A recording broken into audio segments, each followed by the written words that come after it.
পাঁচটা সংখ্যাৰ যোগফল 260 দিয়া আছে তো পাঁচটা সংখ্যাৰ যোগফল কিমান দিয়া আছে আমাক 260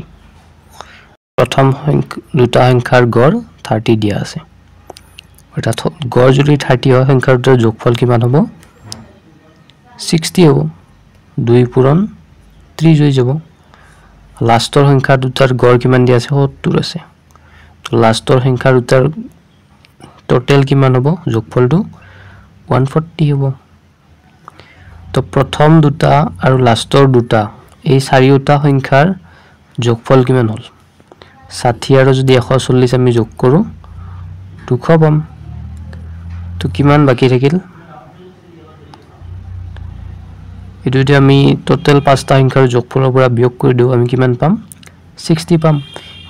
এই 60 টো হ'ব তৃতীয় সংখ্যাটোৰ মান আনসার ইজ অপশন বি তো ইয়াতে এটা সংখ্যা দিয়া আছে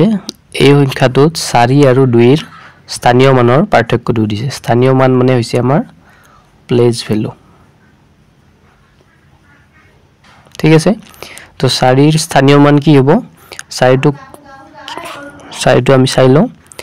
একক দশক শতক হাজাৰ অযুতত আছে গতিকে কি হ'ব 4 টো লিখি দিম আৰু 4 পিছত কেইটা জিৰো আহিব 4টা জিৰো কিয় আহিল কাৰণ আমি যদি সোঁফালৰ পৰা চাও 4 এৰ সোঁফালে 4টা অংক আছে গতিকে 4 এৰ পিছত আমি 4টা জিৰো লগাই দিছো ঠিক আছে তো দুইটো চাওক দুইটো এককৰ স্থানত আছে গতিকে আমি দুইটো এজ ইট ইজ লিখি দিম তো এই দুটাৰ পাৰ্থক্য কি হ'ব এই দুটাৰ পাৰ্থক্য হ'ব 40000 ৰ পৰা যদি আমি দুইটো বিয়োগ কৰি দিও কি হ'ব 39998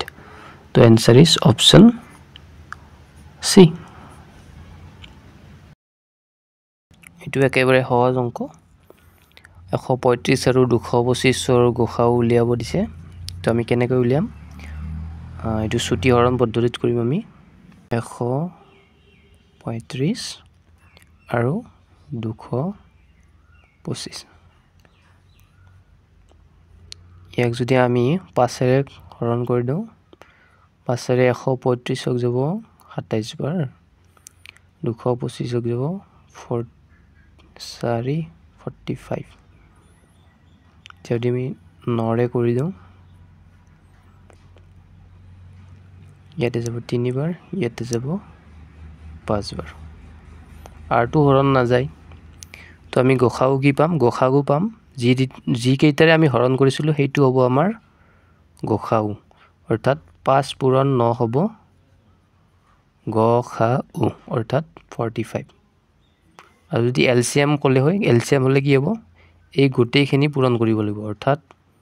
5 পূৰণ 9 পূৰণ 3 পূৰণ 5 এটো যদি আমি পূৰণ কৰি কি হ'ব 5 3 গুণ 15 15 5 গুণ